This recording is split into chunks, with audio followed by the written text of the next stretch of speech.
Hey guys, welcome to the Horse Girls podcast. My name is Nana, and this is where chaos and glamour finds a distance.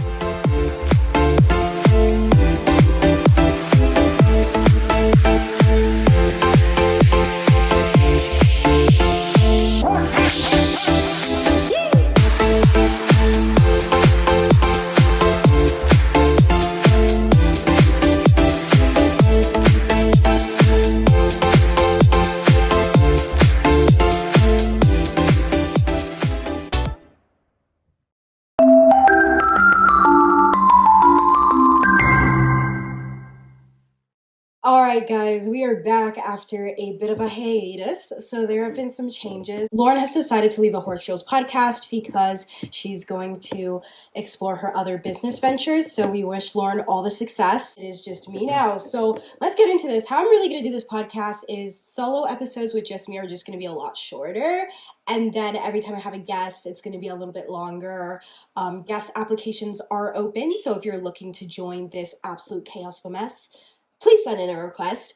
Also, Equestrian, the only and first agency for equestrians, applications are open. So if you're a content creator and you don't have to have a big following, you just have to be actively making content now and making pretty good content. I'm looking for good quality, creative content, all of that jazz. So if you have all of that, go apply because we are ready to get this going. We already have a couple brands on board, so I'm so excited. And then once we start posting on the Equelin's account, even more brands will join. So, and if you're a brand and you're looking for some PR or people to help you with your campaign, also join Equelin's. There's also an application. Website is in the bio below. It's the first equestrian agency, so yeah, we're going to change the equestrian world super fast. It's going to be great. Lastly, if you are looking to sponsor this podcast, this pod, this absolute chaos of a mess, send me a message because y'all, this is like too financially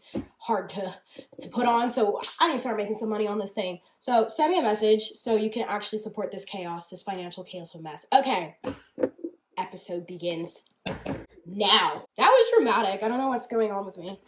I was just had to check on the setup, but actually we're good. Dingy, obviously, as you guys know, my camera that literally I want to annihilate every single day has died. Of course, I cannot rely on Dingy. It is just like a man. You literally can't rely on it. Dingy's dead, but it's okay. We still have audio recording, so we're good. Dingy can die all she wants, and we're not gonna. You know, she's seeking attention. We're not gonna fall for her attention games. You know, that's just how she is. And what we're gonna really talk about on this episode is how crazy the horse world is. Obviously, I have had crazy experiences, and I'm not gonna get into all my crazy experiences on this podcast because this podcast would become depressing. There actually was an episode that we did film, and I literally went over all of my crazy experiences in the podcast, and literally it was like the most depressing thing. Like we literally couldn't air the episode. We scratched it. So I will not be getting into that. If you're new to the horse world and you've heard nothing about the horse world, the first word I would use to describe the horse world is crazy. This isn't the sport for the weak. Really, dealing with some of the craziest people on earth. That is the horse world. I'm going to be sharing some stories from my followers that have sent in their own personal stories, and I'm going to react to them and give my personal opinion on whether I agree if this is crazy or I disagree if this is crazy. So, to preference, if you are easily offended, this podcast is not for you because I get real and I don't filter things clearly. And this is how you know, I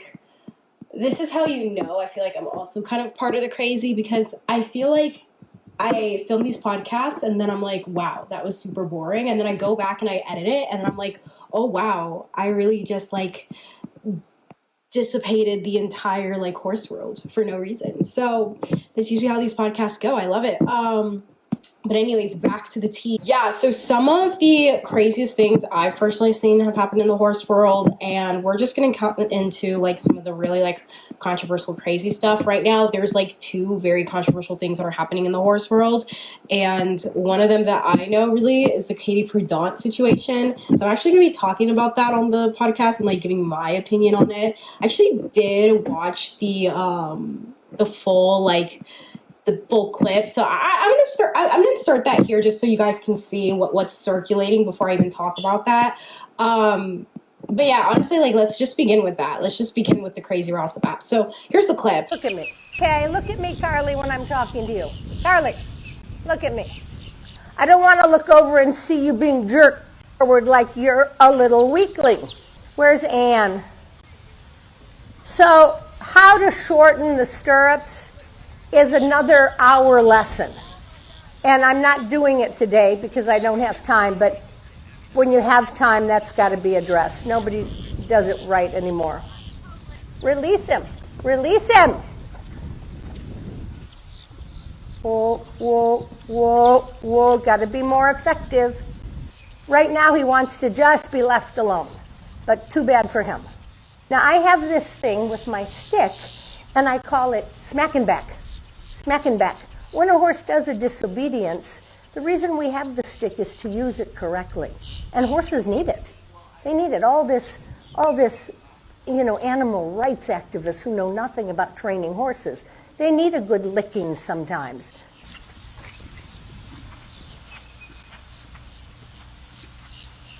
Come on, come on. I don't go in for circling. Right? So don't you dare turn that corner. You crash him into that fence rather than letting him turn. I personally would be flipping him over backwards. He wouldn't dare go around that corner with me. You're a little weak. Here. You're weak here. Where are you going? Where are you going? Go do it again. I want you to stop on a line. I don't want you to canter the turn. Up, up, up! Canter left, go left, go left, keep going. Carly, listen to me, go left, keep going. Tune into my voice, think. Oh, she's gunning again, whoop, whoop, whoop. Stop on a line. See this, as a group, you guys lack discipline.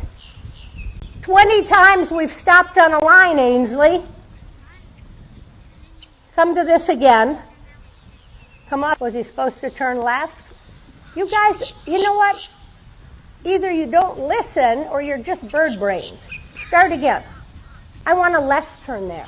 And a left. That was the clip, y'all. And honestly, there's controversy because she said a lot in that clip. And I think part of it is a lot of people disagree because they're like, oh, this is harsh, this is cruel, this is like not okay. Honestly, you guys, I'm gonna just go out on a whim and I'm gonna be honest. Like, I watched that and like, I'm sorry, I'm gonna get so much. We're already done. We're already canceled on this podcast. This is the second time someone's gonna try to cancel me.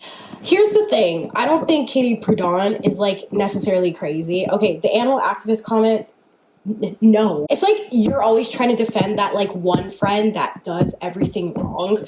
Like, you're trying to sit here, you're trying to ride for this friend. You're like, no, she didn't cheat on him. She would never cheat in her life. And then she turns at you and she's like, no, I actually did cheat. That's how I feel right now. I'm like, okay, some of the things she kind of ate, and then others, it's like when she mentioned the animal activists, I literally can't even defend that because like you can't come just for a group of people. Also, like, all horse people should be animal activists to begin with because like we're horse people, so where did that even come from? Like, girl, no. Girl pop, no. Besides the animal activist thing, and also I think she said something else, I can't remember off the top of my head, but she said something else that was like crazy problematic that I don't agree with. But everything else, like calling the kids like weak and stuff like that, like, is it kind? Probably not. But you guys have to understand, the kids in that video are like, these are Olympians. It's not like they're jumping like 0.9 or 0.8 or whatever. These are kids that are like taking it to the next level. And when you have to jump like meter 40 on a course, you're not just playing around, y'all. You're not going to meter 40 to play around. You can't, because it's too dangerous at that level. So like there has to be some give at that level where it's like you cannot take this as a joke. Like you have to be taken seriously and you have to have tough skin. And I think there's a difference between like malicious and like mean and like just negative, nasty training, and then like positive training, but being overly too positive. And I've been on both sides of the spectrum. Like, as you guys know, I've been on the super negative side of training, where like these trainers have been so rude and they need to get their license revoked because it's like literally like destroyed my confidence. And then I've been on the super positive side where like I literally did not grow as a rider because it was way too positive, way too soft, no criticism. There needs to be a balance. Like everything in life, there has to be some sort of balance. I feel like when you get higher to those levels where you're jumping meter 40, somebody calling you weak or saying that your riding is weak, I don't think that's like very negative to the point where that needs to destroy your confidence. And if that is, you shouldn't be jumping meter 40. I'm sorry, like meter 40, meter 50, meter 60, like that stuff's crazy. You gotta be on your game. One mistake, you're done, like pretty much. I mean, I think like, you know, saying that like, oh, you're not riding well or you're riding weak or like, why don't you know how to do your stirrups? Like, I feel like these are just like comments that are okay at that level. Would I agree with those comments at someone who's doing cross rails? Absolutely not. But these are not kids doing cross rails. These are literally going to be our Olympians. So I feel like in that sense, they need to have tough skin. I feel like where the Katie Prudent video went wrong is she had said one thing or like two or three things that were like really, really bad in the video. And then like everybody's kind of like cancel hungry. So they were like fishing for that. And then once they had that, they're like, okay, the whole video is wrong. But I don't even think that's like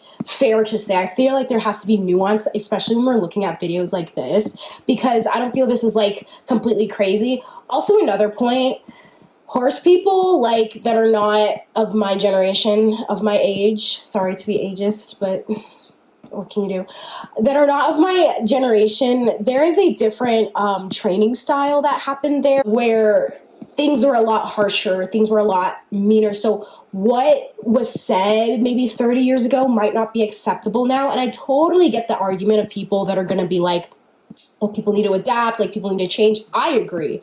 But also, you guys have to recognize, like, when I say that I agree as like a 20-year-old who has literally always lived in an age where everything's always changing, everything's always adapting, I don't think I can fairly speak to like the generations above me to say like you guys have to adapt quickly, because I can't relate to how hard it must be to adapt to these times that you didn't grow up with. Like I had a technology all around when I was a kid. It's so easy for me to adapt and change and like adapt to the times. We were always changing. We were always like, we've never had a constant. Our generation's never had a constant. That can be sad, bad, or good, but it's just the reality of the fact we've never had a period of time where everything stayed constant. And then the generations before us have never had a period of time where everything just like fast changed before their eyes. I feel like give her a little bit of grace because she is like a 70-year-old woman, or maybe she's not. And I just like absolutely like just roasted her because maybe she's not that old. And I'm like so sorry because wow, I thought she was 70. So okay, I'm just digging myself into a bigger hole. Let's just stop. She's older, so just give her some grace. And I feel like give other people, older generations, some grace when we're dealing with those type of situations, because it is like an older kind of mindset. Now, on to the other things she said, like when she said in the video, flip him over or whatever. Do I agree with that? This is just gonna get me canceled, whatever. We're already here, right? So let's just go for it. I don't think it's that deep. Like, I really don't. So have you guys never had a trainer that's like, oh, kick him in the gut or whatever? It's not like the trainer is actually telling you to kick him in the gut. If the trainer is actually telling you to kick that horse in the gut or rip him in the jaw or like all these different phases, that is bad. That needs to be addressed. They need their license revoked. That is animal abuse. However, usually when trainers say kick him in the gut or these over exaggerations, they're over exaggerating because they're trying to get the point across, because maybe you're using very, very soft leg and you're not using your leg strong enough. They're not actually saying to kick him in the gut. Like, they're not saying starfish the horse. If they're actually saying starfish the horse and like you have a trainer that like when they say kick the horse in the gut and they actually mean it, no, not okay. That is not good. That is abuse. Leave. But most trainers I know are just over exaggerating when they're saying that. So I think Katie Prudent didn't actually mean take your horse and flip him over the fence. I don't think she would actually, like, I don't think that, I don't think that's happening. I just don't. It's just an over exaggeration to get the point across. And I mean, it worked because they were actually able to like stop the horse at the fence, I guess. Would I use that terminology when I'm training? Absolutely not. No, I would not use that terminology, and I don't work with trainers that do. But do I think it's something that she should be canceled over? No, not really. Now, here's the other problem. It was literally live streamed, so like, there's not a lot you can do. She said it on live. Like, there's nothing you can do. You can say that in a private setting, but like once it becomes public, like that's a whole different can of worms. That's like, no, like we cannot say that live. But it's kind of also like a little bit of me is like, solid. Like, okay, like I see you, queen. Like a little bit of respect there because she was bold enough to have that said on like she walked into that ring like no fucks given. She was like, I am saying whatever I want on this live stream and I'm like owning it and like I don't care if I'm like that is like confidence. That is like bad B energy. Like that's wow. So that's my situation on that. Do I think she's like super toxic as a person? No. Do I think she said things that like are bad? Yes. The animal activist comment was like not okay and don't come for groups and demographics of people. Never okay. Do I think overall she should be canceled? No. Like, no. And do I think like the entire video was bad? No. I think a lot of it was also then clipped to make her look bad because she had already dug herself into a bigger hole saying like the animal activist comment, and then the rest of it was like, okay, now we have more to work with, let's really ruin her career. So I don't know, guys, maybe I'm just like saying things that are just whatever, but that's my personal opinion on the Katie Prudent situation. I don't think it's part of the horse world crazy, but I will tell you what is crazy. Yeah, horse people, what's happening right now? The freaking Ace family. So this is such a stupid tangent, but let me tie it back. Okay, let me cook. Let me cook, okay? Give me a second to cook. She's cooking. Let her cook. So right now, the Ace family is like really popular right now on social media because they're going through like this this divorce. And it's super funny because Austin Mcbroom, one of the guys of the Ace family, which if you don't know what the Ace family is, they were this like family of like vloggers on YouTube that got very popular for just being rich and then also like scamming people. All these like scammy masterclasses that are like, so like it's so scammy. Like all they do is scam. Like literally that entire family, like they've been scamming for 10 years. So I don't even know why they have a following. Like they literally just use their kids as clickbait and then scam people. It's kind of funny. Basically now they're divorcing, thank God, because Austin has literally cheated on Catherine like many times before. And currently as this divorce, Austin is literally like, first of all, he left Catherine and he's supposed to be in another house, and he literally bought a house like 2 miles from her. So it's like, he's like, oh, I just want to be near my kids. But like, no, babe, you're literally there because you're kind of being a stalker. He like has this like watchful hawk eye on his like kids and his like ex-wife, which is like completely unhealthy. And then this week he like goes on Snapchat and like Austin Mcbroom is literally faking that he's like sick. Like this guy is not sick, but he like goes on a Snapchat live. Let me see if I can reenact this. You guys, I don't feel well. I'm really sick and I'm all alone and I'm sick. I don't know, guys. I might not make it this night, you guys. Oh, like if I die in the middle of the night, please tell Catherine that I'm sorry. Okay, have you guys watched that video where that guy's in court and he's like singing? I'll insert the clip here. Hello there, Your Honor. I want to say I'm sorry for the things I've done, and I try and be stronger in this life I chose. But I want you to know that door I closed. In Your Honor, I'm sorry. To my mother, I'm sorry. To the victim, I'm sorry. Yes, Your Honor, I'm sorry. Oh. Thank you, Your Honor. Austin Mcbroom was like on Snapchat doing that. He was like, baby, I'm sorry. Tell my mama I'm sorry. Like literally, Austin Mcbroom is on Snapchat, literally in tears, and he's like going to the camera, literally on Snapchat, going, tell Catherine I'm sorry. Like it's so dramatic, and he's not dying. He's not sick either. How I'm tying that back is the horse world. People do not understand that like Austin Mcbroom and like Catherine, I feel like that is the normal, that is like the most average situation of the horse world. The most average. If the horse world got as much social media coverage as like Austin Mcbroom and like the Ace family and all the problematic people that are going on right now in the social media world, it would be like T-Spill would have so much content. T-Spill would like literally have like a literal seizure because there would be so much content to discover because Austin Mcbroom is like the least of the situations. We have so many Austin Mcbrooms right now in the horse world. Like, I feel like that is such a common norm. Very problematic trainers to like either like pretend and like try to play the victim. I feel like the victim mentality is like really big in the horse world.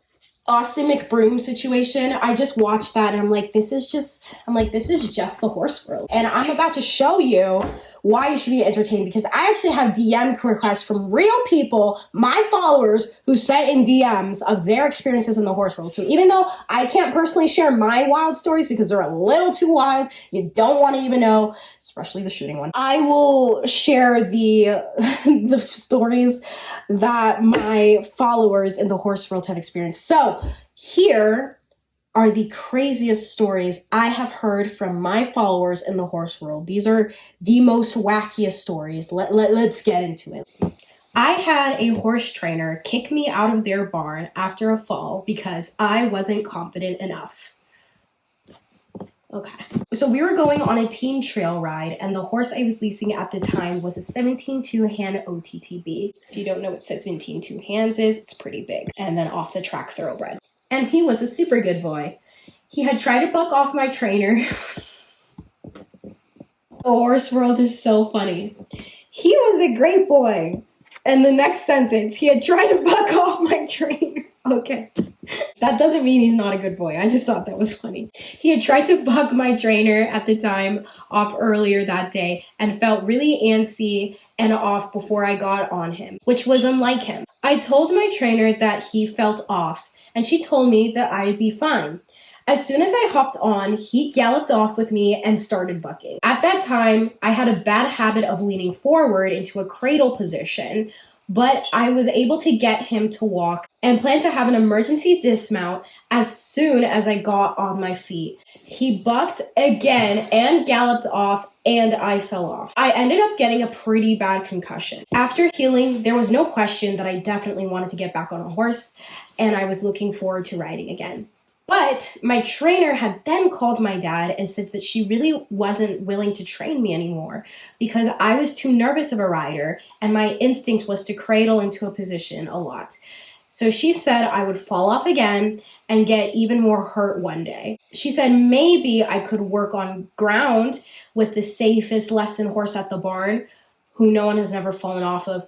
But even that could be dangerous. I had always been a nervous rider and this did not help. I was crushed and now suffer PTSD because of what has happened. I now have an amazing trainer that helps me work through my nervousness and has progressed more there in just a few months, learned more in 3 years of learning than at the other barn. That is a crazy story. My opinion on that is clearly, if you cannot help somebody overcome their nervousness, you are not a trainer. If you claim to be a horse trainer, but you cannot help a nervous rider, you are not a trainer. If you cannot train all types of people, are you a good trainer? Or should you be qualified as a trainer? I don't think so. This was not an instant of this person being nervous when this had happened.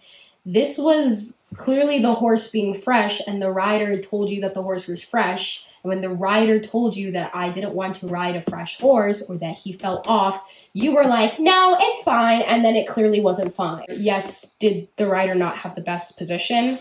Yeah. But I mean, the rider told you that the horse fell off. So if you know that the rider doesn't have the best position and you know that the rider's already expressed concerns, why would you put the rider on that horse? As a trainer, you should be confident enough to get on that horse yourself and make sure that horse is safe for the kid. That's just my 2 cents. I mean, maybe I'm totally wrong, but I mean, I don't think that is the fault of this rider. This kid was literally like, yeah, I'm not confident in my riding and I don't feel good about my riding. And the trainer was literally like, yeah, you're right, you suck. I mean, this is like pretty tame, I feel like, for the horse world. But I mean, it's still a crazy story nevertheless, but this is like definitely the tamest story I've heard. I've heard other stories of just like other instances of people being wild, and I literally just got a request in right now. So let's read this one. My old horse trainer pulled a Mother Gothel and tried to tell me that the rest of the world had it out for me. Does this mean? Okay, I'm curious. Let's read what the person has submitted. My last trainer refused to make accommodations for me in a barn because of my disability. They said that I was unsafe and unfit to ride because of my condition. They said, throw your horse in a field and then come back when you've fixed yourself. Ooh.